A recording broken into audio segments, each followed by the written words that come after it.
Hello everyone, it's just a dad. Today I'm going to do a review and unboxing on this Ring Chime. So you're simply going to plug this into a wall outlet. There is a QR code here you're going to scan with your Ring app to set it up for the very first time. There is a button here you may have to press. Now this does not have a built-in night light or anything. You're simply going to plug it in.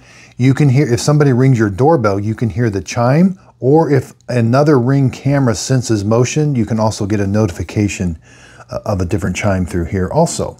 You can select from seasonal chimes and different chimes in the Ring app. This only works on the 2.4 gigahertz Wi-Fi. Now you can plug this into 100 to 240 volts, 50 or 60 hertz. It's very small. It's only 3 inches tall by about 2 3/8 and sticks out from the wall about 1 inch. Now you can't rotate this or anything. This is fixed. And the speaker is on the front that comes out. This is a great addition to a Ring doorbell that works really, really good. There is a little light up here on the top that will show when it's powered up and connected to the Wi-Fi. I hope this video helps. Thanks everybody for watching.